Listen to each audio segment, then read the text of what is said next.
आनंद जी का 2 ठो 3 ठो।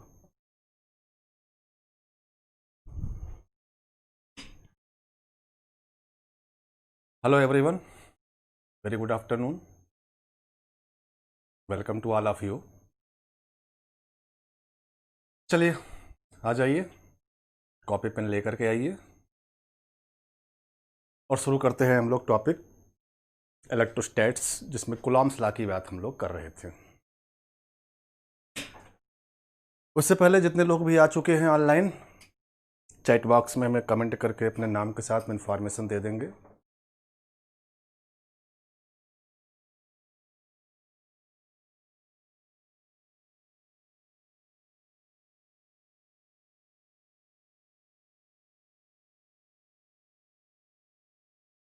तो स्टार्ट किया जाए, ठीक है? तो चलिए, पिछली क्लास में आपको कूलॉम्स के लॉ के बारे में बात किया था हमने, और बताया था आपको हमने कि 2 पॉइंट चार्ज Q1 और Q2 आर की दूरी पर अगर हों तो उनके बीच में लगने वाला electrostatic force, that electrostatic force F is equal to 1/4 pi epsilon naught Q1 Q2 by R square. ठीक, आपको मैंने ये बताया था कि ये जो फोर्स का रिजल्ट है 1/4 pi epsilon naught Q1 Q2 by R square, इस रिजल्ट में Q1 और Q2 दोनों के ऊपर इतना ही फोर्स लगेगा, जिसमें Q1 ने Q2 के ऊपर और Q2 ने Q1 के ऊपर जो फोर्स लगाया होगा ये उसकी वैल्यू है। इन दोनों के बीच में मीडियम चाहे जो भी हो, मीडियम एयर हो या फिर कोई भी मीडियम हो, Q1 ने Q2 के ऊपर और Q2 ने Q1 के ऊपर इतना फोर्स अप्लाई किया होगा। ठीक है, लेकिन जब हम लोग नेट फोर्स की बात करते हैं कि Q1 के ऊपर नेट इलेक्ट्रोस्टैटिक फोर्स कितना है या Q2 के ऊपर नेट इलेक्ट्रोस्टैटिक फोर्स कितना है, तब हम लोग बोलते हैं कि that force is equal to 1/4 pi epsilon naught K Q1 Q2 by R square. ठीक, जहां पर K मीडियम का क्या कहलाएगा, डाइइलेक्ट्रिक कांस्टेंट। दो बातें यहां पर आपके सामने, और दोनों बातें बहुत ही इंपॉर्टेंट हैं। नॉर्मली बुक्स वगैरह में जो है ये चीज़ें मेंशन नहीं होती हैं प्रॉपरली, या फिर आपके स्कूल के लेवल के टीचर्स भी जो है इसको प्रॉपरली आपको स्पेसिफाई नहीं कर पाते हैं। लेकिन यहाँ पर आपको जो समझना है वो ये कि अकेले Q1 ने Q2 पर या अकेले Q2 ने Q1 पर कितना फोर्स लगाया था, दैट फोर्स इज दिस। ठीक है, बट जब नेट फोर्स की बात करते हैं Q1 के ऊपर Q2 की वजह से या Q2 के ऊपर Q1 की वजह से, नेट फोर्स, उसमें ये मीडियम का भी इफेक्ट काउंट किया जाएगा, and that net force is this. इसमें medium as well as charge दोनों का कंट्रीब्यूशन है। अकेले Q1 ने Q2 पर या अकेले Q2 ने Q1 पर कितना लगाया, that force always return this. इसमें मीडियम चाहे K का हो या फिर ना हो। ठीक है, इतनी बात हम लोगों ने पिछली क्लास में सीखी थी। ओके, शिखा सिंह, गुड आफ्टरनून बेटा। शिखा सिंह ने लिखा है K इज कांस्टेंट, जिसमें K की वैल्यू इन्होंने लिखा है 9 × 10⁹ देखिए वो K और यहां पर जो ये K है वो मैं अलग अलग बोल रहा हूं। इन्होंने जो K की वैल्यू 9 × 10⁹ लिखा है, ये जो है K डाइलेक्ट्रिक कांस्टेंट नहीं है। ये जो 9 × 10⁹ की वैल्यू होती है वो ये 1/4 pi epsilon not, also this is a constant value. Epsilon not की वैल्यू मैंने बताई थी 8.86 10⁻12 एसआई सिस्टम में। 4 पाई की वैल्यू आप जानते हैं, वो वैल्यू जो आप यहाँ रख करके जब सॉल्व करेंगे तो 1/4 पाई एप्सिलॉन नॉट की जो वैल्यू आती है दैट इज इक्वल टू 9 × 10⁹ ये भी एक कांस्टेंट है। ठीक है, आप अगर इसको k से डिनोट करते हो देन वी कॉल्ड 9 इंटू 10 के पावर 9। पर ध्यान दे this is not the dielectric constant, dielectric constant अलग चीज है। यहां पर जो ये k आया है ये डाइलेक्ट्रिक कांस्टेंट है, मीडियम का डाइलेक्ट्रिक कांस्टेंट है। ठीक, इसकी जो वैल्यू होती है वो 1 से ज्यादा या 1 के इक्वल होती है। ठीक, this is unit and dimension less quantity. But यहां पर जो k की वैल्यू है वो ये वैल्यू है 9 इंटू 10 के पावर 9। ठीक, ओके बेटा, सीखा आपने जो लिखा k इज कांस्टेंट और उसकी वैल्यू 9 इंटू 10 के power 9, that one is this. ठीक, ओके, मैं जो आपको यहां सिखाना चाह रहा हूं वो ये कि मैक्सिमम लोगों को जो है ये कंफ्यूजन होता है कि जब मीडियम एयर होता है तो Q1 ने Q2 पर कितना फोर्स लगाया, लोग ये बोल देते हैं। और जब दो चार्ज के बीच में मीडियम किसी डाइलेक्ट्रिक कांस्टेंट K का हो तब Q1 ने Q2 पर कितना फोर्स लगाया, लोग आंसर ये वाला बोल देते हैं। बट ये आंसर गलत है। मीडियम चाहे एयर का हो चाहे डाइलेक्ट्रिक कांस्टेंट K का हो, अकेले Q1 ने Q2 पर कितना लगाया, that force is always this. ठीक है, अब ये वाला जो रिजल्ट है 1/4 pi epsilon naught K Q1 Q2 by R square, ये हम लोग इन दोनों के ऊपर लगने वाला नेट फोर्स बोलते हैं, नेट इलेक्ट्रोस्टैटिक फोर्स, जिसमें मीडियम का भी इफेक्ट इसमें काउंटेड है। ठीक है, हाँ, अकेले अगर Q1 ने Q2 पर कितना लगाया अगर वो क्वेश्चन में पूछ ले तो आप आंसर ये नहीं, आंसर हमेशा क्या बोलेंगे, ये वाला बोलेंगे। राइट, इतनी बात हम लोगों ने पिछली क्लास में सीखी थी। ओके, अब जो है मैं आपको एक बहुत इंपॉर्टेंट बात सिखाने चल रहा हूं, तो ध्यान से आप लोगों को समझना है। मैंने आपको याद होगा पिछली क्लास में कहा था कि नेक्स्ट क्लास में हम लोग बात करेंगे कि कूलॉम का फोर्स क्या हमेशा वैलिड है कि या कहीं पर नहीं भी वैलिड है। तो अब मैं आपको यहाँ बताने चल रहा हूँ कि कूलॉम का ये जो फार्मूला हम लोगों ने लिखा F = 1/4 pi epsilon naught Q1 Q2 by R square. ठीक, ये हर जगह पर वैलिड नहीं है, मतलब हमेशा वैलिड नहीं है, कहीं कहीं पर जो है ये फोर्स वैलिड नहीं होगा।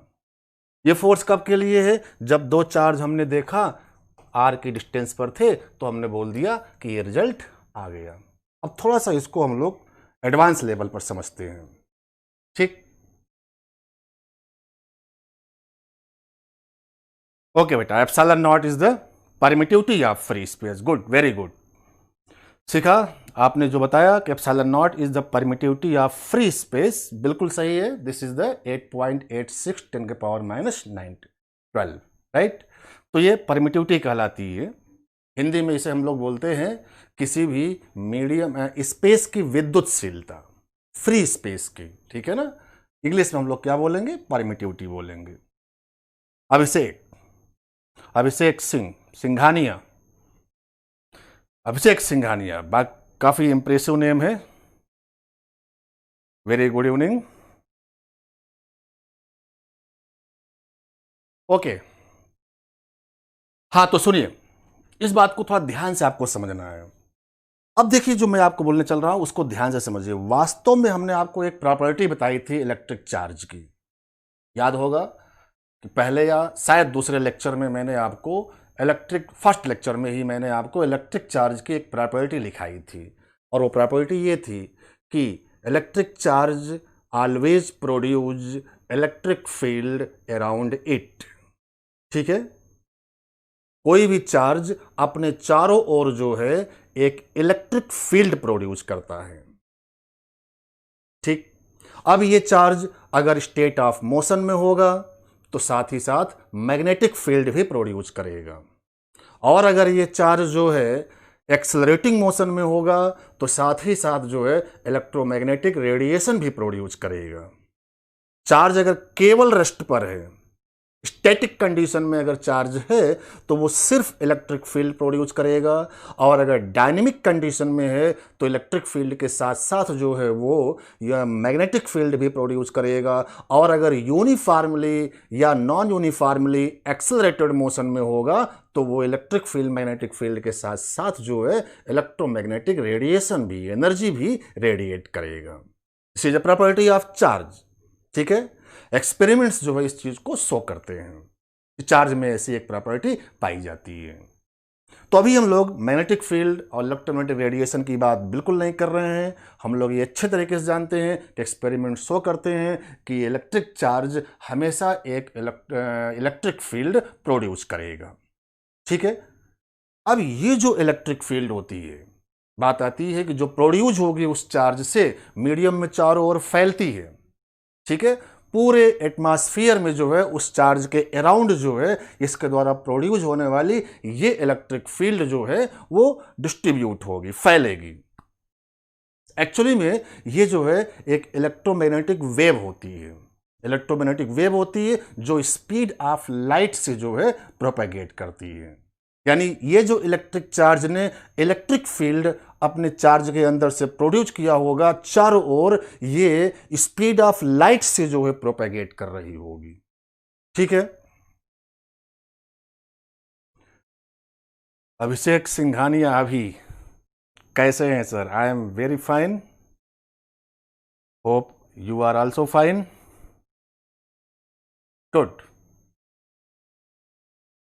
तो चलिए अभिषेक जी, अभिषेक शिखा भूपेंद्र प्रताप, गुड आफ्टरनून बेटा। ठीक, कंटिन्यू करते हैं हम लोग लेक्चर को। सुनिए फिर से। तो प्रॉपर्टी में मैंने आपको यह बताया था कि इलेक्ट्रिक चार्ज जो है वो इलेक्ट्रिक फील्ड अपने चारों ओर प्रोड्यूस करेगी और ये इलेक्ट्रिक फील्ड जो है स्पीड ऑफ लाइट से जो है प्रोपेगेट करती है। और रिलेटिविटी के थ्योरी में आइंस्टाइन ने अपनी रिलेटिविटी के थ्योरी में इस चीज को एक्सप्लेन किया था कि कोई भी चीज, कोई भी इंफॉर्मेशन, कोई भी मैसेज या कोई भी मटेरियल पार्टिकल, ठीक है, व्हाट एवर कुछ भी हो, चाहे वो मटेरियल पार्टिकल हो, चाहे कोई इंफॉर्मेशन हो, चाहे कोई मैसेज हो, व्हाट एवर एनीथिंग, कभी भी स्पीड ऑफ लाइट से ज्यादा स्पीड से प्रोपेगेट नहीं कर सकती है। हर एक उस चीज की स्पीड जिससे वो प्रोपेगेट कर रही है वो स्पीड ऑफ लाइट से जो है कम ही रहती है। ठीक है, और ये जो इलेक्ट्रिक फील्ड है ये भी जो है स्पीड ऑफ लाइट से, जितनी भी इलेक्ट्रोमैग्नेटिक वेव्स होती हैं, इलेक्ट्रोमैग्नेटिक वेव में बेसिकली इलेक्ट्रिक फील्ड होती है और मैग्नेटिक फील्ड होती हैं। ठीक है, ये सारी इलेक्ट्रोमैग्नेटिक वेव जो होती हैं वो स्पीड ऑफ लाइट से ही जो है मीडियम में प्रोपेगेट करती हैं। इसका मतलब कि हमारे जो इस चार्ज ने इलेक्ट्रिक फील्ड प्रोड्यूस किया होगा वो स्पीड ऑफ लाइट से प्रोपेगेट कर रही होगी। जैसे एग्जाम्पल के तौर पर मान लो कि अगर यहां पर मैं कोई एक charge time t equal to 0 पर ले आकर के रख दूं, t इक्वल टू 0 से पहले कोई भी चार्ज यहां पर नहीं था। ठीक है, टाइम t इक्वल टू 0 पर हमने यहां पर कोई एक चार्ज रखा, तो बोलो कि जैसे ही हम लोग यहां पर चार्ज रखेंगे तो क्या वैसे ही ये इलेक्ट्रिक फील्ड प्रोड्यूस करना शुरू करेगी, और वो कौन सी स्पीड से प्रोपेगेट करेगी? स्पीड ऑफ लाइट से प्रोपेगेट करेगी। अगर मैं आपसे बोलूं कि time t equal to t पर इसने जो electric field t equal to 0 पर प्रोपेगेट किया होगा, ठीक है, टाइम t इक्वल टू 0 पर जैसे ही चार्ज आया इसने इलेक्ट्रिक फील्ड जो है निकालनी अपने अंदर से शुरू की। वो electric field time t equal to t पर जो है अगर मैं बोलूं कि यहां तक आकर के पहुंची at the time t equal to t, तो कुछ डिस्टेंस वो कवर की, मान लिया वो डिस्टेंस r, और कौन सी स्पीड से वो प्रोड्यूस कर रहा है वो हम जानते हैं, that is speed of light. Then here we can write this time t is equal to r by c. r by c, time is equal to distance traveled upon speed. तो कितना दूर चला वो? r की दूरी। कौन से speed से चला? Speed of light 3 into 10 to the power 8 metre पर सेकेंड की स्पीड से। शिखा सिंह, ओके बेटा। और मैं चाहता हूं कि आप डेली क्लास करें क्योंकि हर अगला लेक्चर प्रीवियस लेक्चर से कनेक्टेड होता है, राइट? और आप चाहते हैं कि हर लेक्चर आपको प्रॉपरली समझ में आए, तो ये बहुत ज़रूरी है कि प्रीवियस लेक्चर अटेंड होना चाहिए। ठीक है, हालांकि मैं अपने प्रीवियस लेक्चर की भी थोड़ी बहुत बात हर अगले लेक्चर में करता हूं, लेकिन उससे जो है आपका काम नहीं बनेगा। अभी स्टार्टिंग है, हो सकता है कि आप जो है हर एक चीज़ को मेकअप कर पाओ, बट जैसे ही हम लोग जो है अपने सिलेबस के डीप में पहुंचेंगे, टॉपिक के डीप में पहुंचेंगे, जहां पर हम लोग मेडिकल और आईआईटी की स्टैंडर्ड की बातें करना शुरू करेंगे, मतलब प्रॉब्लम सॉल्विंग सेक्शन शुरू करेंगे, वहां पर जो है आपको प्रॉब्लम होनी शुरू हो सकती है। ठीक है, तो अभी बिल्कुल बेसिक है। अभी जो है आप चीज़ों को अगर सीखते हुए चलेंगे तो आगे आपको कोई भी प्रॉब्लम नहीं आ सकती है। ओके बेटा, अभिषेक सिंघानिया।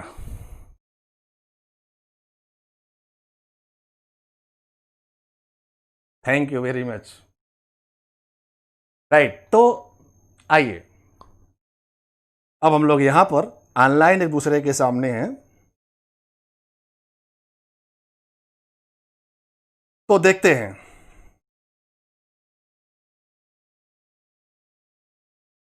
अभिषेक बिल्कुल पहचान रहे हैं आपको। खुशी खुशबू आपको भी पहचान रहे हैं। शिखा सिंह, वेरी गुड। मेरे पुराने स्टूडेंट्स जो हैं इस समय कनेक्ट हो रहे हैं मेरे साथ, ये बहुत अच्छी बात है। तो हो सकता है कि आप लोगों को लेक्चर अटेंड करने पर कुछ नई बातें मिलेंगी।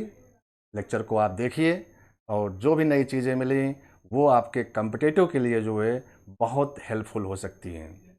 तो सुनिए, मैं आपको जो चीज़ सिखाने चल रहा हूँ वो मैंने पहले ही आपसे कहा कि ये बातें आपको हो सकता है बुक वगैरह में मेंशन ना हो, ठीक है, या आपने अभी तक इसको कहीं पर पढ़ी ना हो। और इस पर एक बहुत बढ़िया क्वेश्चन भी मैं आपको कराने वाला हूं, लेकिन उस क्वेश्चन पर आने से पहले जो है मैं इस चीज़ को एक्सप्लेन कर रहा हूं, जहां से आपको पता चलेगा कि कूलम्ब लॉ जो है हमेशा वैलिड हो ये जरूरी नहीं है।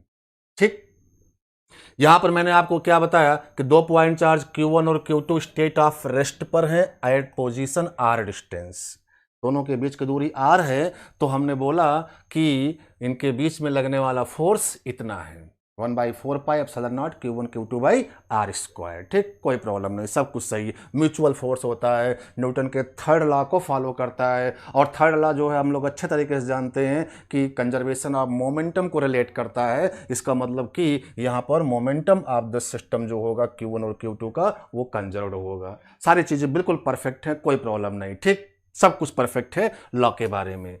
लेकिन अब जो हम लोग एक्सप्लेन करने चल रहे हैं उसको अच्छे से आपको समझना है। मैंने आपको ये बताया कि कोई भी जो चार्ज है वो चार्ज अपने चारों ओर एक इलेक्ट्रिक फील्ड प्रोड्यूस करता है। जैसे ही कहीं पर कोई भी चार्ज आया, जैसे इस जगह पर अगर मैं कोई एक चार्ज ले आकर के जैसे ही रखूंगा तो ये अपने चारों ओर इलेक्ट्रिक फील्ड जो है प्रोपेगेट करना शुरू कर देगा। It is the property of this charge.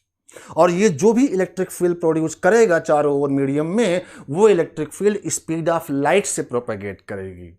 Air या वैक्यूम में अगर हम लोग मीडियम इसके चारों ओर एयर लें तो वो स्पीड ऑफ लाइट 3 × 10⁸ मीटर पर सेकेंड से जो है चलनी शुरू करेगी।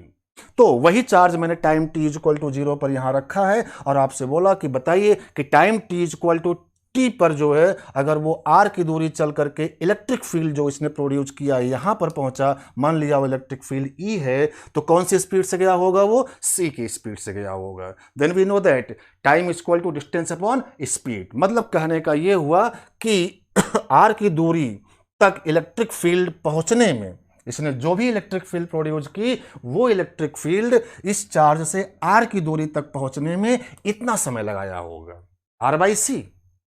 ठीक है, हां, अब अगर ये r की वैल्यू मीटर के ऑर्डर में हम लोग लें, 1 मीटर, 2 मीटर, 3 मीटर, तो हम लोग देख रहे हैं कि ये टाइम नेग्लेजिबल हो रहा है। ये टाइम क्या हो रहा है? नेग्लेजिबल हो रहा है। बिकॉज c की वैल्यू कितनी होती है भाई? c = 3 × 10⁸ मीटर पर सेकेंड। नीचे की वैल्यू बहुत लार्ज है और ऊपर की वैल्यू r मीटर में हम लोग ले रहे हैं, तो दिस रेशियो टेंड्स टू 0। मतलब कि in order of metre distance की बात करें तो चार्ज Q से जो है दूरी कवर करने में लगा समय जो है वो नेग्लेजिबल आ रहा है। यानी हम लोग रफली मान लेते हैं कि जैसे ही यहां पर चार्ज आया वैसे ही इसके चारों ओर तुरंत जो है एक इलेक्ट्रिक फील्ड E जो है प्रोड्यूस हो गई होगी। और आगे हम लोग इस फील्ड की न्यूमेरिकल वैल्यू भी पढ़ेंगे। E की वैल्यू जो होती है Q/4πε0 r² होती है, राइट। एक पॉइंट चार्ज Q से r की डिस्टेंस पर जो है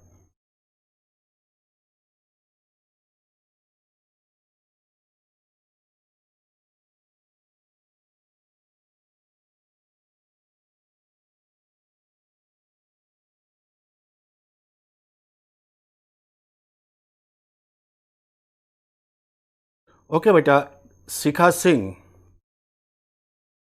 11th क्लास की जो क्लास टाइमिंग है वो आपकी 2:30 पर है। वो क्लास अभी 2:30 पर ओवर हो चुकी है। 2:30 से स्टार्ट हुई थी और 4 PM पर ओवर हो चुकी है। 11th की क्लास आप 2:30 से अटेंड कर सकते हैं, राइट।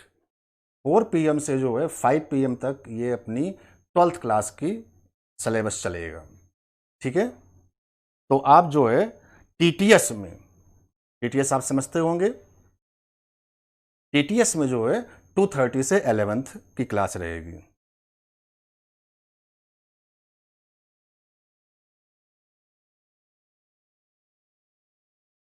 ठीक है। और बिल्कुल 11th का भी स्टार्टिंग हुआ है अभी, उसमें मैं आपको मैथमेटिकल टूल्स डिस्कस कर रहा हूं जिसमें डिफरेंशिएशन और इंटीग्रेशन की बात चल रही है।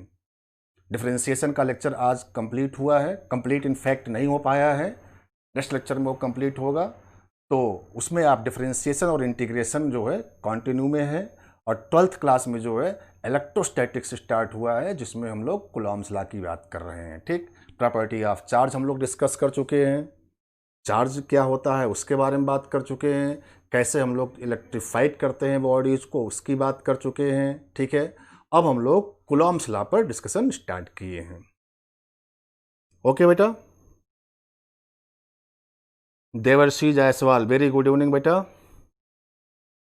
भूपेन पाठक, गुड इवनिंग।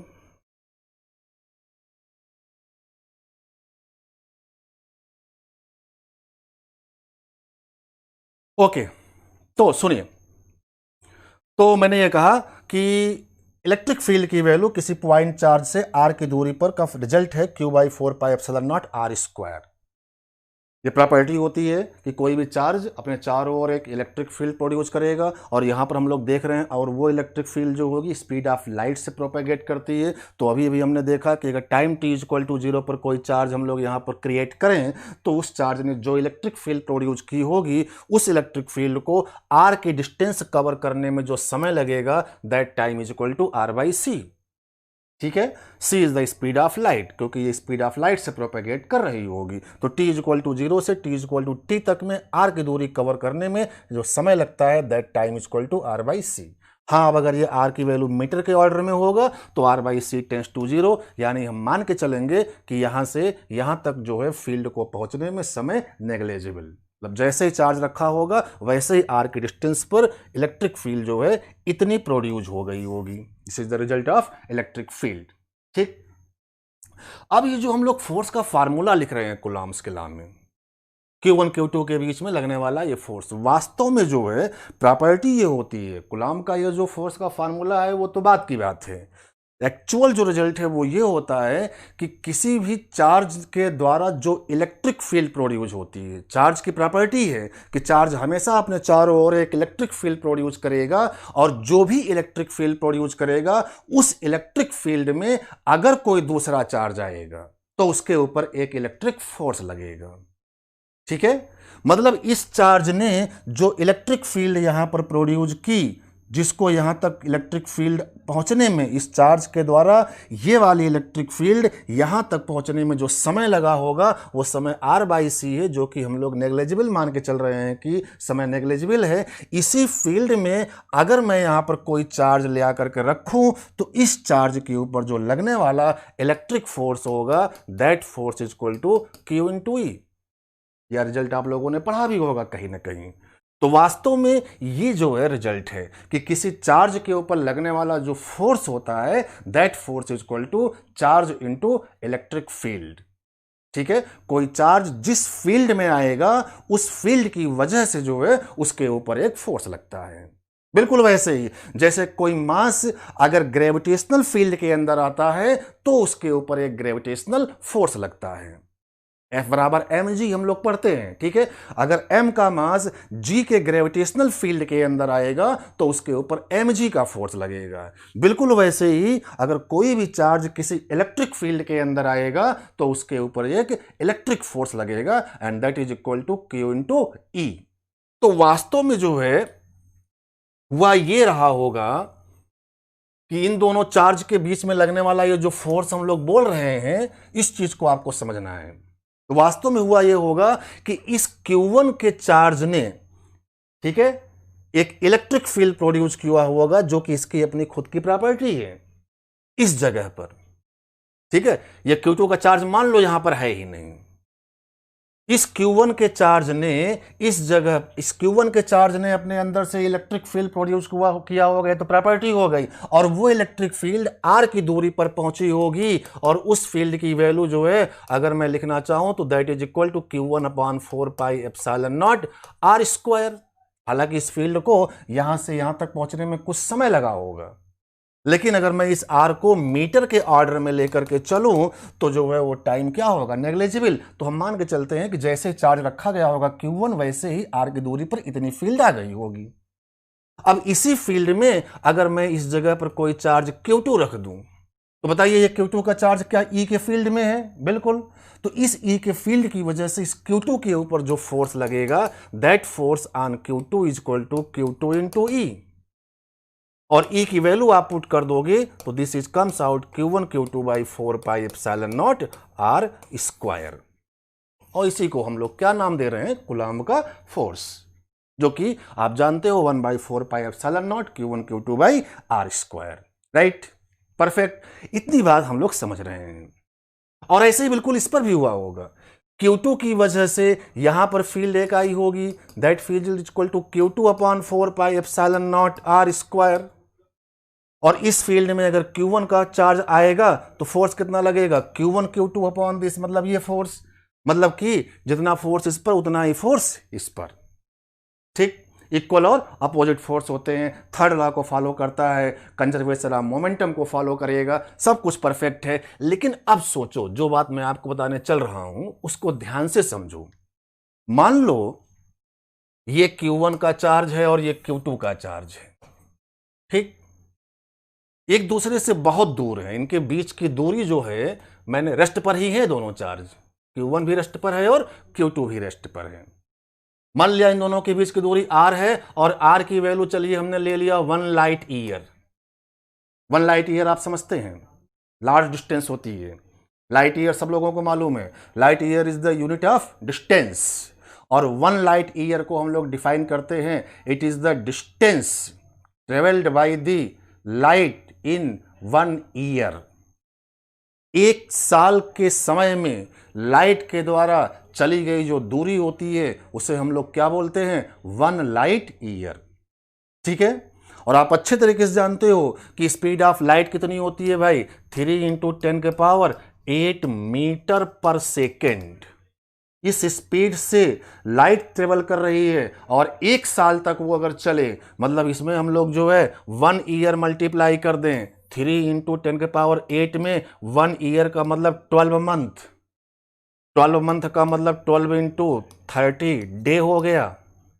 ठीक है, 24 मल्टीप्लाई कर दें तो आवर हो गया, 60 मल्टीप्लाई कर दें, ठीक है, मिनट हो गया, अगेन 60 मल्टीप्लाई कर देंगे, सेकंड हो गया।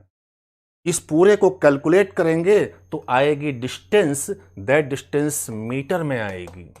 इतने मीटर की डिस्टेंस चली होगी लाइट एक साल में। सोचो ये डिस्टेंस कितनी आ रही है, बहुत ज्यादा आ रही है। ठीक है, ये बहुत ज्यादा आ रही है, तो ये जो है एक साल में चली गई दूरी कहलाती है। तो चलिए मान लिया कि इन Q1 Q2 के बीच की डिस्टेंस जो है वो 1 लाइट ईयर हम लोगों ने ले लिया। ठीक, अब अगर मैं आपसे बोलूं चलो लगाओ कूलम्ब का लॉ, तो आप बोलोगे कि Q1 और Q2 के ऊपर लगने वाला force that is equal to Q1/Q2/4πε0 r square. इतना ही फोर्स इस पर भी लगा होगा, बिल्कुल सही, परफेक्ट है, Q1/Q2/4πε0 r स्क्वायर। लेकिन अब समझिएगा ध्यान से, ठीक है, ओके। अब मैंने ये बोला कि ये जो Q1 और Q2 के चार्जेस स्टेट ऑफ रेस्ट पर हैं, ये सिर्फ रेस्ट पर ही नहीं है, बहुत पहले से रेस्ट पर हैं। हम लोग आज की डेट में बात नहीं कर रहे हैं। मान लीजिए कि चलो ठीक है, जिस दिन हम लोगों का देश आजाद हुआ, मान लो कि 47 के सन की बात कर रहे हैं, 1947 के सन में जो है ये दो चार्ज जो थे स्टेट ऑफ रेस्ट पर ऐसे पड़े हुए थे। ठीक, या उसके पहले से भी आप मान सकते हो कि ये दोनों चार्ज जो है बहुत पहले से स्टेट ऑफ रेस्ट पर पड़े हुए थे। चलिए 47 की बात पर हम लोग कर रहे थे कि 47 के टाइम पर जो है ये दोनों चार्ज स्टेट ऑफ रेस्ट पर ऐसे पड़े हुए थे, या उसके बहुत पहले की बात कर रहे हैं, ये स्टेट ऑफ रेस्ट पर पड़े हुए थे। तब मैंने बोला कि इनके बीच में लगने वाला फोर्स ये था। बिल्कुल सही। ठीक, अब अगर मैं उसी समय इसी टाइम की बात कर रहा हूं, चलिए अगर मैं बोलूं कि इसको आर नॉट की डिस्टेंस या डेल्टा आर की डिस्टेंस, इसको मीटर में चलो ले लिया, डेल्टा आर मीटर वगैरह में होगा, हमने जो है पीछे की ओर खिसका दिया, वो फिक्स है। ये Q2 का चार्ज यहां पर आ गया, तो अब बताइए कि Q1 और Q2 के बीच की जो डिस्टेंस होनी चाहिए वो डिस्टेंस कितनी होगी भाई? क्या R माइनस डेल्टा आर हो जाएगा? बिल्कुल। अगर मैं आपसे बोलूं कि Q1 के ऊपर फोर्स कितना लगेगा, तो आप कूलाम के लॉ से अगर लिखोगे तो क्या लिखोगे? Q1 Q2 by 4 pi epsilon naught R minus delta R का होल स्क्वायर, ये लिखा जाएगा, क्योंकि दोनों के बीच की दूरी कितनी हो गई? R minus delta R. तो फार्मूले से हम लोग जो है Q1 के ऊपर लगने वाला फोर्स इतना लिख दिया, और आप बोलोगे कि जितना फोर्स Q1 के ऊपर लगेगा उतना ही फोर्स Q2 के ऊपर भी लगेगा, यानी Q1 Q2 upon 4 pi epsilon naught R minus delta R का होल स्क्वायर, इस पर भी आप फोर्स बोलोगे। ठीक है, और ये रिजल्ट गलत है। गलत क्यों है उस बात को आपको समझना है, अच्छे से आप इस बात को समझिए। अभी भी मैंने आपको ये बताया कि कोई भी चार्ज अगर Q है तो ये अपने चारों ओर क्या प्रोड्यूस करेगा? इलेक्ट्रिक फील्ड प्रोड्यूस करेगा। ठीक है भाई, और उस इलेक्ट्रिक फील्ड में जितनी भी इलेक्ट्रिक फील्ड वो प्रोड्यूस करे, उस इलेक्ट्रिक फील्ड में अगर कोई दूसरा चार्ज आएगा तो उसके ऊपर एक इलेक्ट्रिक फोर्स लगेगा, and that electric force is equal to Q into E, right. और आप जानते हो कि ये इलेक्ट्रिक फील्ड जो प्रोड्यूस करेगा कौन सी स्पीड से चलेगा भाई? स्पीड ऑफ लाइट से चलेगा। तो ध्यान से इस बात को समझिएगा, अगर हमने Q2 को यहां से डिस्प्लेस करके यहां पर किया, मान लो कि मीटर की डिस्टेंस में हमने इसको खिसका करके यहां पर रख दिया, तो भाई जिस समय वो यहां पर था उस समय जो है वो इस जगह पर जो इलेक्ट्रिक फील्ड प्रोड्यूस कर रहा था वो electric field Q2 upon 4 pi epsilon naught R square produce कर रहा था, क्योंकि 1947 के बहुत पहले से जो है ये चार्जेस दोनों पड़े हुए थे। तो Q2 की वजह से जब ये Q2 यहां था तो इस जगह पर वो इतनी फील्ड प्रोड्यूस कर रहा था, और उसी फील्ड में ये Q1 है, तब हम लोग बोल पा रहे हैं कितना फोर्स लग रहा है। ठीक, लेकिन उसी सन में जो है उसी दिन जो है मैंने Q2 को खिसका करके यहां पर अगर ले आकर के रख दिया, तो बताइए क्या इस Q2 की वजह से इस जगह पर क्या अब ये इतनी फील्ड मिलेगी? क्या इतनी फील्ड मिलेगी कि कोई दूसरी फील्ड मिलेगी? तो आपका आंसर है कि जब ये Q2 यहां से चल करके यहां पर आ जाएगा तब भी इस Q2 की वजह से इतना ही फील्ड यहां पर मिल रहा होगा जो पहले मिल रहा था। ध्यान रखिएगा, Q2 को हमने खिसका करके यहां पर रखा तो इसकी वजह से इस जगह पर जो फील्ड होगी अभी भी वही रहेगी जो फील्ड प्रीवियस पोजीशन की वजह से डेवलप हुई थी। उसकी वजह यह है कि भाई Q2 तो यहां से खिसक करके यहां पर आ गया, लेकिन अब इस जगह पर से इस जगह पर जो फील्ड प्रोड्यूस होगी उस फील्ड को पहुंचने में कम से कम कितना समय लगेगा भाई? 1 साल लगेगा। अभी हम लोग बात 1947 की कर रहे हैं, 47 के ईयर में ही जो है मैं बात कर रहा हूं कि Q2 तो खिसक करके आ गया, लेकिन उसकी वजह से इलेक्ट्रिक फील्ड यहां पर चेंज होने में समय कितना लगाएगा? कम से कम 1 साल, क्योंकि दोनों के बीच की दूरी कितनी थी यार? 1 लाइट ईयर। और इलेक्ट्रिक फील्ड को चेंज होने में 1 लाइट ईयर की डिस्टेंस को कवर करने में समय कितना लगेगा? कम से कम जो है 1 साल। ठीक है, मतलब इस जगह पर ये जो फील्ड डेवलप थी इस पोजीशन पर रखे हुए Q2 की वजह से, वो वाली फील्ड चेंज होने में समय कितना लगेगा? कम से कम 1 साल। और हम लोग बात कर रहे हैं 47 की ही, उसी समय की बात कर रहे हैं। यानी ये वाली फील्ड बदल नहीं पाई होगी। और अगर ये फील्ड वही है तो बोलो क्या फोर्स की वैल्यू ये हो सकती है क्या? जबकि कूलम्ब के फार्मूले से फोर्स क्या इसके ऊपर ये होना चाहिए? बिल्कुल होना चाहिए, लेकिन ये आंसर गलत है। करेक्ट आंसर इसके ऊपर लगने वाला फोर्स अभी भी वही रहेगा जो पहले था। Again force on this Q1 charge is Q1 Q2 by 4 pi epsilon naught R square. भले ही ये चार्ज यहां से खिसक करके यहां पर आ गया होगा, लेकिन उसकी फील्ड, ये चार्ज Q2 की जो फील्ड अब यहां होगी वो फील्ड चेंज नहीं हो पाई होगी, वो फील्ड अगेन वही वाली मिलेगी, क्योंकि यहां पर फील्ड को चेंज होने में समय कम से कम कितना लगेगा भाई? 1 साल।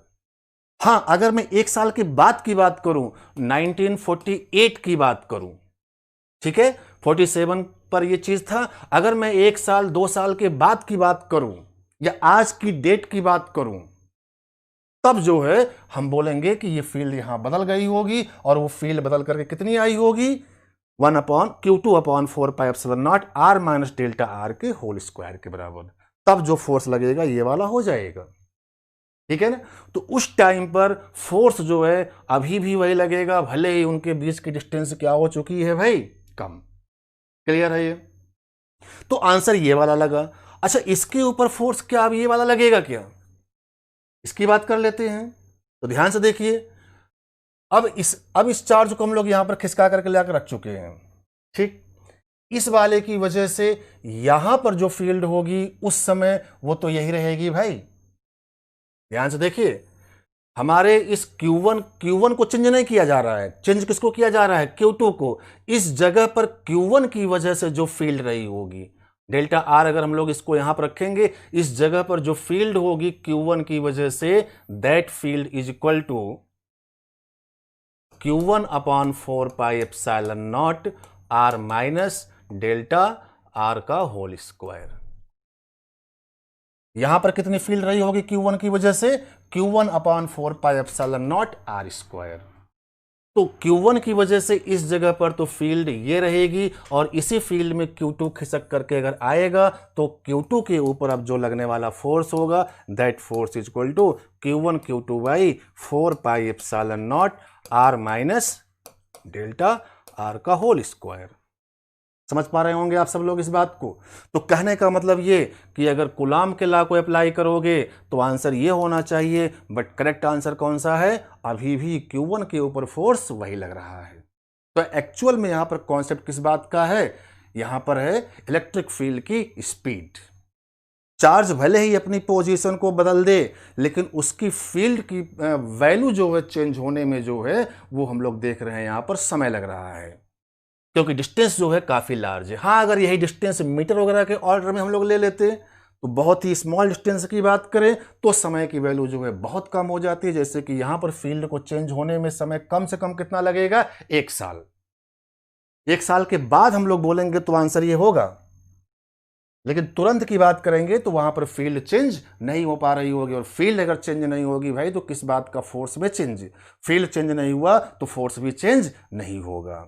तो यहां पर हम लोग देख पा रहे हैं कि दोनों चार्ज Q1 Q2 के ऊपर लगने वाले फोर्सेज अलग अलग आ गए। यहां पर Q1 के ऊपर फोर्स इतना लग रहा है और Q2 के ऊपर फोर्स इतना लग रहा है। इसका मतलब ये फोर्स इक्वल और इक्वल नहीं है, ठीक है। तो यहां पर जो मैंने बताया कि कूलम्ब का जो फोर्स होता है इक्वल और अपोजिट होता है, वो हमेशा सही होगा ये जरूरी नहीं है, ठीक। अगर मैं दोनों चार्जेस के बीच के डिस्टेंस को बहुत लार्ज ले लूं, ठीक है, लाइट ईयर के डिस्टेंस पर अगर चार्जेस को रखूं और बहुत पहले से रखूं, ठीक है, बहुत पहले से जो है वो स्टेट ऑफ रेस्ट पर पड़े हुए हैं, तब तो हम बोलेंगे कि उनके ऊपर जो है फोर्स इक्वल और अपोजिट लगेंगे। लेकिन अगर मैं किसी चार्ज को खिसका दूं किस पर्टिकुलर पोजीशन से, तो एक पर फोर्स कम और एक पर फोर्स ज्यादा मिलेगा, ठीक। तो इस चीज को आपको ध्यान में रखना है। तो चलिए, ये हो गया कूलम्ब्स लॉ। अब हम लोग आते हैं अपने प्रॉब्लम के सेक्शन पर और देखते हैं कुछ बेसिक क्वेश्चंस को, ठीक। Chitransh Srivastava, very good evening बेटा।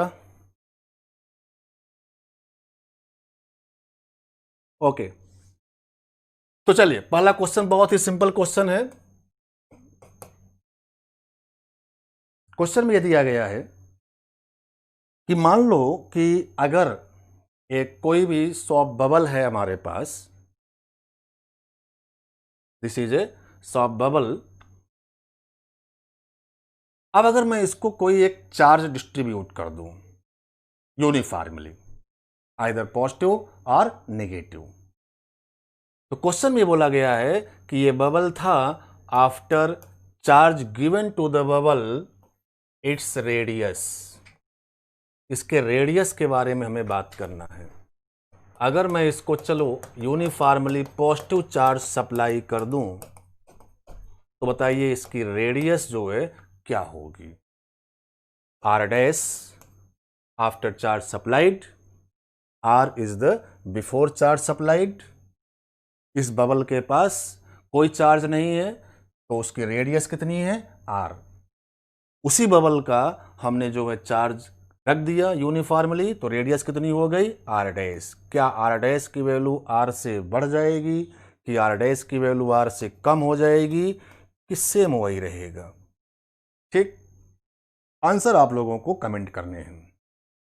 सभी लोगों को आंसर मुझे बताना, क्योंकि ये बहुत बेसिक लॉजिकल क्वेश्चन है। आप इसका आंसर दे सकते हो। क्वेश्चन में ये बोला जा रहा है कि कोई एक बबल जिसका रेडियस आर है, अगर मैं उसको एक चार्ज सप्लाई कर दूं यूनिफॉर्मली, उसके सरफेस पर फैला के रख दूं, तो बताइए कि उस बबल का रेडियस क्या हो जाएगा, बढ़ जाएगा कि कम हो जाएगा या फिर वही रहेगा? तो answer is gets increase. R dash must be greater than R. तो रीजन इज वाई। क्यों ऐसा होगा? तो क्यों ऐसा होगा वो आपको समझ में आनी चाहिए बात। हम लोग अच्छे तरीके से जानते हैं कि सिमिलर चार्जेस क्या करते हैं भाई, रेपेल, एक दूसरे को रेपेल करेंगे, दूर भगाएंगे।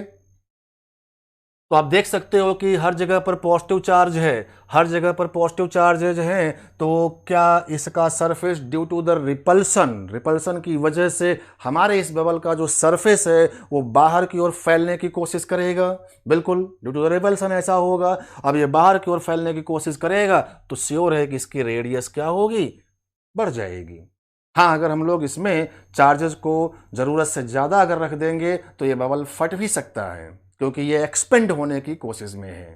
ठीक है, तो खैर इस पर्टिकुलर क्वेश्चन का आंसर क्या बना, radius must be greater than R. ठीक, अब इसे बिल्कुल सही इंक्रीज कर जाएगा, गुड। नेगेटिव चार्ज होगा तो भी यही रिजल्ट होगा। अगर मैं इसके ऊपर पॉजिटिव चार्ज के बजाय नेगेटिव चार्ज अगर ले आकर के रख दूंगा तो again its radius gets increase, क्योंकि नेगेटिव चार्ज में भी क्या होता है भाई, रिपल्सन होता है। ठीक, चलिए बिल्कुल परफेक्ट है, ये बिल्कुल लॉजिकल क्वेश्चन था, आपको समझ में आ गया। दूसरा क्वेश्चन जो है ये भी लॉजिकल ही हम लोग यहां पर देख रहे हैं, ध्यान से इसको सुनिएगा। क्वेश्चन हमारा ये है, हम लोग जानते हैं कि दो सिमिलर चार्ज, सिमिलर मतलब सेम साइन के, ठीक है, दो सिमिलर चार्ज के बीच में क्या होता है भाई, रिपल्सन। पॉजिटिव पॉजिटिव में क्या होता है, रिपल्सन। नेगेटिव नेगेटिव में भी क्या होता है, रिपल्सन। और अपोजिट साइन के चार्ज के बीच में क्या होता है, अट्रैक्शन। अपोजिट साइन के चार्ज के बीच में क्या होगा, अट्रैक्शन होगा। ठीक है, ये बात हम लोग अच्छे तरीके से समझते हैं। मेरा क्वेश्चन ये है कि क्या ऐसा हो सकता है कि एक बॉडी के ऊपर चार्ज हो और दूसरे वाले बॉडी के ऊपर चार्ज ना हो? मतलब एक इलेक्ट्रिफाइड बॉडी है और एक नॉन इलेक्ट्रिफाइड बॉडी है, एक के ऊपर चार्ज है और एक के ऊपर चार्ज नहीं है। ठीक है, अगर ऐसा हो तब भी क्या इनके बीच में इलेक्ट्रिकल अट्रैक्शन या इलेक्ट्रिकल रिपल्सन, ध्यान रहे मैं इलेक्ट्रिकल अट्रैक्शन और इलेक्ट्रिकल रिपल्सन की बात कर रहा हूं। ठीक, तो क्या एक चार्ज्ड और एक अनचार्ज्ड बॉडी के बीच में इलेक्ट्रिकल अट्रैक्शन या इलेक्ट्रिकल रिपल्सन पॉसिबल है या नहीं है? और अगर पॉसिबल है तो आपको यह भी बताना है कि इलेक्ट्रिकल अट्रैक्शन पॉसिबल होगा या फिर इलेक्ट्रिकल रिपल्सन पॉसिबल होगा। राइट, क्वेश्चन आपके समझ में आ गया होगा। मेरा कहना यह है कि एक बॉडी के ऊपर चार्ज है और एक बॉडी के ऊपर चार्ज नहीं है। मान लो कि ये बॉडी ए है और ये बॉडी बी है, ये न्यूट्रल है, इसके ऊपर कोई भी चार्ज नहीं है, और इसके ऊपर एक चार्ज है, ये न्यूट्रल नहीं है, या तो पॉजिटिव चार्ज होगा या फिर नेगेटिव चार्ज होगा। ठीक, दो बॉडी में अगर चार्ज है तब तो उनके बीच में अट्रैक्शन या रिपल्सन हम लोग जानते हैं। सेम साइन का होगा तो रिपल्सन, अपोजिट साइन का होगा तो रिपल्सन। ये बात अपने को मालूम है, वेल एक्सप्लेन्ड है। ठीक है, सिमिलर चार्जेस जो होते हैं इलेक्ट्रिकली रिपल करते हैं और non similar charges electrically attract करते हैं। But here question is different. Question क्या है, एक इलेक्ट्रीफाइड बॉडी है और एक नॉन इलेक्ट्रीफाइड बॉडी है, क्या तब भी इनके बीच में जो है इलेक्ट्रिकल अट्रैक्शन या इलेक्ट्रिकल रिपल्सन जैसी बात हो सकती है कि नहीं? और अगर होगी तो अट्रैक्शन की बात होगी या फिर रिपल्सन की। एक आंसर मेरे सामने आया है, अभिषेक का आंसर है। अभिषेक ने बोला है अट्रैक्शन। ठीक है, इन्होंने बताया अट्रैक्शन। तो ठीक है, चलिए भाई देखते हैं इनका आंसर सही है या गलत है। ठीक है, तो हम लोग चेक करते हैं। ये चीज हम लोग बचपन में भी जो है करके देखे होंगे, सब लोग करके देखे होंगे। प्लास्टिक का कॉम्ब आप अपने हेयर से रब करते हो, यूं, घर पे हो सब लोग, घर पे आराम से आप कर सकते हो इसको। ठीक है, प्लास्टिक का कॉम्ब लो, हेयर से रब करो और कागज के टुकड़ों के पास लेकर के जाओ तो आप देखोगे कि वो कागज के टुकड़े जो है उस कॉम्ब के साथ में अट्रैक्ट हो जाएंगे, चिपक जाएंगे उसके ऊपर। ठीक है, मतलब अट्रैक्शन हो गया। और ये कौन सा अट्रैक्शन हुआ? इलेक्ट्रिकल। यानी कि जो आंसर अभिषेक का था वो बिल्कुल सही है कि इलेक्ट्रिकल अट्रैक्शन जो है हो जाता है, पॉसिबल है। ठीक है, हमेशा होगा जरूरी नहीं है, कुछ पर्टिकुलर बॉडीज के साथ में ही ऐसा होता है, हमेशा हर बॉडीज में हो ये जरूरी नहीं है, बट हो सकता है। तो आंसर इज पॉसिबल है। एक चार्ज और एक अनचार्ज बॉडी के बीच में इलेक्ट्रिकल अट्रैक्शन पॉसिबल होता है। कैसे पॉसिबल होता है इस चीज को समझते हैं। तो अभिषेक का आंसर बिल्कुल सही है। देवर्षि जायसवाल, अट्रैक्शन इक्वली डिस्ट्रीब्यूट होगा। ओके, देखते हैं। तो चलिए देख लेते हैं इसको। मान लिया कि हमारे पास जो है एक चार्ज बॉडी है, ये है। चलिए इसके ऊपर हमने पॉजिटिव चार्ज ले लिया, ये इलेक्ट्रीफाइड बॉडी हो गई। ठीक है, इसी के पास में जो है चलो हमने एक पेपर का पीस ले आकर के रख दिया है, अनचार्ज बॉडी है, चार्ज की वैल्यू इसके ऊपर क्या है? 0। एक चार्ज बॉडी और एक अनचार्ज बॉडी। पिछली क्लास में मैंने आपको एक्सप्लेन किया था इंडक्शन, और उसमें आपको यह बताया था मैंने कि किसी भी चार्ज बॉडी को हम लोग अगर किसी अनचार्ज बॉडी के क्लोज में ले आकर के रखते हैं तो उस अनचार्ज बॉडी के ऊपर इक्वल और अपोजिट चार्ज का इंडक्शन हो जाता है। इक्वल और अपोजिट चार्ज का इंडक्शन होगा। कैसे इंडक्शन होगा वो भी आप समझ सकते हो। जैसे मैं इस पॉजिटिव चार्ज की बॉडी को इस अनचार्ज बॉडी के क्लोज में ले आकर के रखूं तो बेसिकली होता यह है कि ये इलेक्ट्रॉन डिफिशियंट है। पॉजिटिव चार्ज का मतलब डिफिशियंसी ऑफ इलेक्ट्रॉन। तो भाई साहब इसको इलेक्ट्रॉनों की जरूरत है क्योंकि वो इलेक्ट्रॉन डिफिशियंसी में है।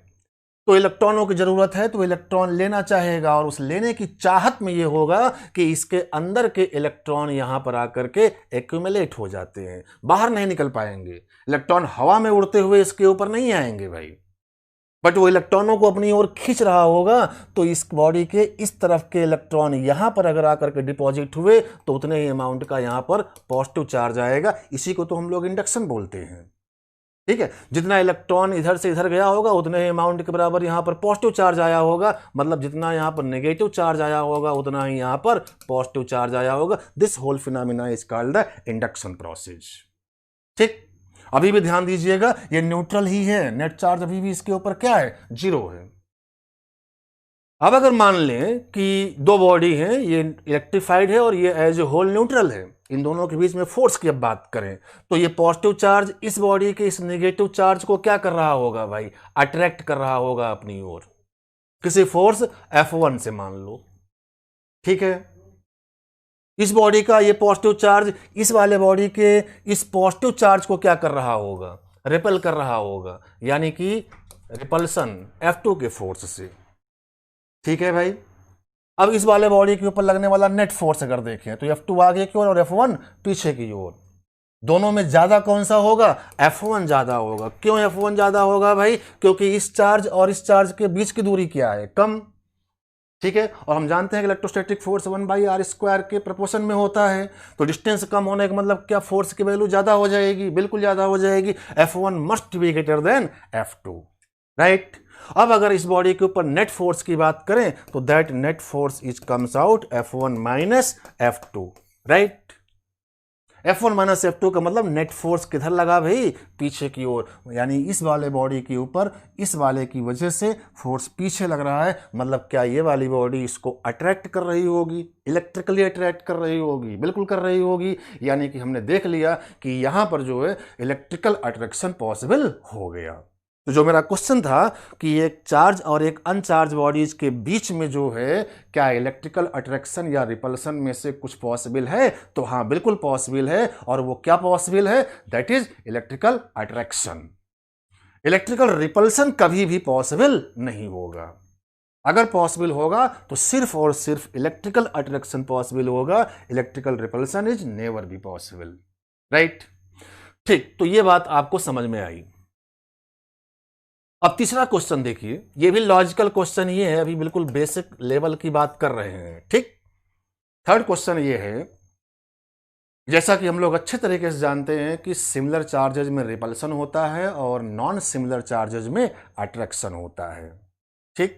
तो क्वेश्चन ये है कि क्या दो सिमिलर चार्ज बॉडी के बीच में, सिमिलर चार्ज बॉडीज के बीच में इलेक्ट्रिकल अट्रैक्शन पॉसिबल हो सकता है या नहीं?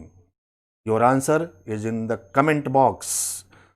तो प्लीज आप लोग जो भी आंसर इसका समझ पा रहे हो वो मुझे कमेंट बॉक्स में मेंशन करें, ताकि मुझे पता चले कि आप लोग प्रॉपरली चीजों को समझ पा रहे हो। क्वेश्चन क्या है, फिर से सुनिए कि क्या सेम साइन के चार्ज बॉडीज के बीच में, सेम साइन के चार्ज के बॉडीज के बीच में इलेक्ट्रिकल अट्रैक्शन जैसी चीज पॉसिबल हो पाएगी या नहीं? और हो पाएगी तो कब और क्यों? आंसर आप लोगों का कमेंट बॉक्स में दिखना चाहिए मुझे। अरे भाई, आंसर या तो हाँ या तो ना, क्या बोलते हो? एक चार्ज, दो सिमिलर चार्ज बॉडीज के बीच में इलेक्ट्रिकल अट्रैक्शन पॉसिबल है या नहीं पॉसिबल है? आंसर आपको बस केवल एस आर नो ही लिखना है और कुछ भी नहीं, ठीक है। एस या नो। अगर एस तो फिर सोचना पड़ेगा कि कब ऐसा पॉसिबल हो सकता है। तो अभिषेक का आंसर नहीं। इन्होंने बोला कि दो सेम साइन चार्ज की बॉडी के बीच में अट्रैक्शन, रिपल्सन तो होता है, अपने को मालूम है भाई। पॉजिटिव पॉजिटिव के बीच में क्या होता है? रिपल्सन। नेगेटिव नेगेटिव के बीच में क्या होता है? रिपल्सन। ये तो मालूम है अपने को। बट मैं इसका उल्टा पूछ रहा हूं कि क्या पॉजिटिव पॉजिटिव चार्ज बॉडी के बीच में अट्रैक्शन हो सकता है कि नहीं? रिपल्सन तो होगा, रिपल्सन तो होगा, लेकिन क्या पॉजिटिव पॉजिटिव चार्ज बॉडी के बीच में अट्रैक्शन पॉसिबल होगा कि नहीं? आंसर, अभिषेक का आंसर आया नहीं, देवर्षि का भी आंसर आया नहीं, अभिषेक का दूसरा आंसर आ गया भाई, गुड। दोनों आंसर दे दिया इन्होंने, नहीं भी और हां भी। बहुत सही, बहुत बढ़िया, सारे ऑप्शंस उपलब्ध हैं भाई। कुछ भी कर लो सर, सही तो मैं ही रहूंगा, नहीं तो भी मैं सही, और हां तो भी मैं सही। अरे यही तो दो क्वेश्चन के आंसर थे भाई, दो ही तो ऑप्शन है, और आपने दोनों ऑप्शन कर दिया, हाँ भी और ना भी। या तो होगा या तो नहीं होगा, इसके अलावा और कुछ भी नहीं होगा। देवर्षि जायसवाल, इन्होंने आंसर दिया नहीं, बिल्कुल कॉन्फिडेंट होकर के आंसर दीजिए भाई, या तो हाँ या तो ना। चलिए बात करते हैं, ठीक। अगेन अभिषेक का आंसर नहीं होगी, नहीं होगी। अच्छा, नहीं होगी, गुड। होगी नहीं, नहीं होगी, जो कुछ भी है वो हम लोग देखते हैं। सभी लोगों के कमेंट मेरे सामने हैं, तो देखते हैं कि ऐसा हो सकता है कि नहीं। तो ध्यान से सुनिए, अच्छे से समझिए इस बात को। मान लो कि हमारे पास दो कंडक्टिंग स्फीयर हैं, दो कंडक्टिंग स्फीयर हैं हमारे पास। ध्यान रहे दोनों मेटल के हैं। हम लोग अच्छे तरीके से जानते हैं कि मेटेलिक बॉडीज में इंडक्शन का फिनोमेना बहुत ही इजीली होता है। सबसे ज्यादा मैक्सिमम इंडक्शन का फिनोमेना कौन सी बॉडीज में होता है? मेटेलिक बॉडीज में। ठीक, तो अगर हमारे पास दो मेटेलिक बॉडीज हो, मेटल की बॉडीज हो, कंडक्टिंग बॉडीज हो, और दोनों के ऊपर सेम साइन के चार्ज हो। चलिए, हमने दोनों के ऊपर पॉजिटिव चार्ज रखा है, लेकिन एक के ऊपर चार्ज दूसरे से बहुत ज्यादा है। मान लो इसके ऊपर चार्ज स्मॉल क्यू और इसके ऊपर चार्ज कैपिटल क्यू। मैंने ये बोला है कि capital Q is very very greater than small Q. दो बातें हैं। पहली बात, दोनों बॉडीज मेटेलिक बॉडीज हैं, और दूसरी बात, एक के ऊपर चार्ज का अमाउंट दूसरे वाले के अमाउंट से बहुत ज्यादा है। तो देखते हैं क्या होता है। फिर से वही कहानी भाई, इंडक्शन वाली। कौन सी कहानी? इंडक्शन वाली। आप देख रहे हैं कि ये वाली बॉडी इसके क्लोज में और ये वाली बॉडी उसके क्लोज में, और जब एक चार्ज की बॉडी दूसरे बॉडी के क्लोज में आएगी तो क्या वहां पर चार्ज इंड्यूज होंगे? बिल्कुल इंड्यूज होंगे भाई। अगर ये और अपोजिट नेचर में इंड्यूज होता है, आपको याद होगा पिछली क्लास में मैंने आपको बताया था कि क्यू इंड्यूस की value this is equal to capital Q 1 - 1 by K. ये हमारे पास एक फार्मूला है। बेसिकली इस फार्मूले को उस समय मैंने इसी के लिए बताया था। इसके डेरिवेशन की बात हम लोग कैपेसिटर के टॉपिक में करेंगे, ठीक है।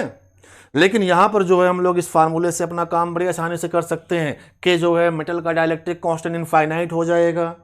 तो बोलो क्या? यहां पर 1 इनफाइनाइट 0 हो जाएगा, स्मॉल क्यू की वैल्यू कैपिटल क्यू, और ये अपोजिट साइड में आता है, यानी कि इस वाले की जो वैल्यू होगी इसके अपोजिट नेचर में आएगी।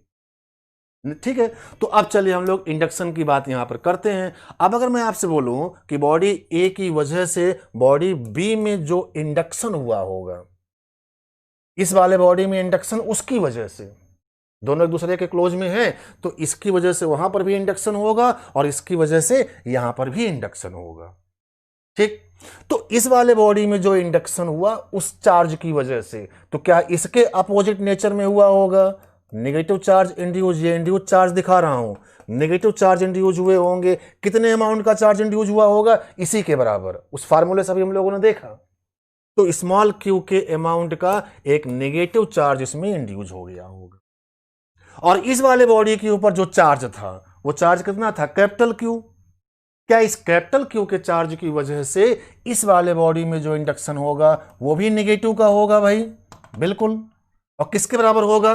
कैपिटल क्यू के बराबर। तो माइनस कैपिटल क्यू का चार्ज बॉडी ए में इंड्यूस हो गया होगा। ठीक, मैं यहां पर इंडक्शन को काउंट कर रहा हूं। क्वेश्चन में कहीं नहीं बोला गया है कि इंडक्शन काउंट करना है कि नहीं करना है, तो रियलिटी में तो इंडक्शन हो ही रहा होगा, तो इंडक्शन को हमने यहां पर कंसीडर किया। ठीक है भाई, अब बताओ कि हमारे इस बॉडी के ऊपर नेट चार्ज कितना हुआ? इस बॉडी के ऊपर नेट चार्ज नेगेटिव में आएगा कि पॉजिटिव में आएगा? ध्यान से देखो, कैपिटल क्यू की वैल्यू स्मॉल क्यू से क्या है? बहुत ज्यादा, मतलब कि minus capital Q must be greater then small Q. तो नेगेटिव वाला ज्यादा है, नेगेटिव वाला इंड्यूस चार्ज था, और पॉजिटिव वाला कम। तो बॉडी ए के ऊपर जो नेट चार्ज होगा that net charge is negative. और बॉडी बी के ऊपर बोलो भाई कौन सा चार्ज होगा? कैपिटल क्यू पॉजिटिव वाला और स्मॉल क्यू नेगेटिव वाला। नेगेटिव वाला चार्ज कम है और पॉजिटिव वाला चार्ज ज्यादा है, यानी कि बॉडी बी के ऊपर जो नेट चार्ज आएगा दैट इज पॉजिटिव, राइट। यानी बॉडी ए के ऊपर ओवरऑल नेगेटिव चार्ज मिला और बॉडी बी के ऊपर ओवरऑल पॉजिटिव चार्ज मिला। इंडक्शन को कंसीडर करने के बाद ये सब कुछ हुआ होगा। तो बताइए हमें कि अब अगर एक पर पॉजिटिव एक पर नेगेटिव, तो ये दोनों कर क्या रहे होंगे? अट्रैक्शन। क्योंकि हम जानते हैं कि अपोजिट साइन के चार्ज एक दूसरे को क्या करते हैं, अट्रैक्ट। तो हियर एक्चुअल में हमने दोनों को सेम साइन चार्ज दे करके रखा था, लेकिन इंडक्शन हो जाने के बाद जो है इनके चार्जेस अपोजिट नेचर में आ जाएंगे, और अपोजिट नेचर के बीच में हमेशा क्या होगा भाई, अट्रैक्शन। क्या होगा, अट्रैक्शन। तो याद रखिएगा, क्वेश्चन अगर पूछ ले कि क्या दो सेम साइन चार्ज के बॉडीज के बीच में अट्रैक्शन पॉसिबल है या नहीं है, तो आंसर इज पॉसिबल है। लेकिन इस पॉसिबिलिटी के लिए जो है कंडीशन होनी चाहिए, and that condition is this कि बॉडीज का मेटेलिक बॉडी होना कंपलसरी है, और एक बॉडी के ऊपर दूसरे वाले बॉडी से चार्ज का अमाउंट बहुत ज्यादा होना चाहिए, राइट। तो ये हमने 3 क्वेश्चन आपके सामने रखे जो कि बिल्कुल बेसिक और लॉजिकल क्वेश्चन थे। रिजल्ट आपको याद रखने होंगे। अच्छा, एक बात यहां पर और आपसे पूछ सकता है कि the true electrification of body is electrical attraction और रिपल्सन। मतलब क्वेश्चन का ये हुआ कि दो बॉडीज के ऊपर चार्ज है या नहीं है, इस बात को चेक करना हो तो क्या इलेक्ट्रिकल अट्रैक्शन के द्वारा हम बता पाएंगे या इलेक्ट्रिकल रिपल्सन के द्वारा। मतलब अगर दो बॉडी हो और दोनों बॉडीज के बीच में इलेक्ट्रिकली अट्रैक्शन हो रहा हो, तो क्या इस बात से हम श्योर हो पाएंगे कि दोनों के ऊपर चार्ज है, या दो बॉडी हैं दोनों में इलेक्ट्रिकल रिपल्सन हो रहा है, तो क्या इस बात से हम श्योरली कर पाएंगे कि दोनों के ऊपर चार्ज है कि नहीं है। तो दोनों में से ट्रू टेस्ट ऑफ इलेक्ट्रिफिकेशन क्या होगा, अट्रैक्शन कि रिपल्सन। ये क्वेश्चन बना तो ये क्वेश्चन का आंसर इन दोनों एग्जाम्पल से आपको दिख रहा होगा। कैसे दिख रहा है, इसके पहले वाले क्वेश्चन में मैंने आपको क्या दिखाया कि एक चार्ज और एक अनचार्ज बॉडी के बीच में भी इलेक्ट्रिकल अट्रैक्शन था। यानी कि हम अगर ये बोलें कि दो बॉडीज एक दूसरे को इलेक्ट्रिकली अट्रैक्ट कर रहे हैं, तो क्या इससे श्योरली कह पाओगे कि दोनों के ऊपर चार्ज है? नहीं, क्योंकि हम लोग देख चुके हैं कि अनचार्ज और चार्ज के बीच में भी अट्रैक्शन हो सकता है। ठीक है, इसका मतलब attraction is not the true test of electrification. तो right answer is what, repulsion. Question का आंसर क्या बना, रिपल्सन। दो बॉडीज के बीच में अगर इलेक्ट्रिकली रिपल्सन हो रहा होगा, then we surely called both bodies must be electrified. दो बॉडीज के ऊपर अगर चार्ज होगा, दोनों के ऊपर चार्ज होगा, तभी वो इलेक्ट्रिकली रिपल कर पाएंगे, अदरवाइज वो इलेक्ट्रिकली रिपल नहीं कर पाएंगे। क्लियर है ये? This is the true test of electrification. ठीक, तो हम लोग कूलॉम्स लॉ को समझ लिए। कूलॉम्स लॉ पर बेस्ड जो है ये हमारे कुछ बेसिक क्वेश्चंस थे, ठीक है, जो कि लॉजिकल बेस्ड क्वेश्चन थे, इनको हम लोग देख चुके। अब हम लोग जो है अपने कॉम्पिटिटिव लेवल की प्रॉब्लम को फोकस करेंगे, जो कि नेक्स्ट क्लास से हम लोग डिस्कस करेंगे। तो नेक्स्ट क्लास आप लोगों के लिए बहुत इंपॉर्टेंट है, क्योंकि बेसिक चीज़ें जो हैं, थियोरेटिकल चीज़ें जो हैं, आप सब लोग जो है बुक वगैरह से अच्छे तरीके से पढ़ के आए हुए होंगे, ठीक, लेकिन उस पर जो है प्रॉब्लम्स का जो एप्लीकेशन होता है वो आपको करना है।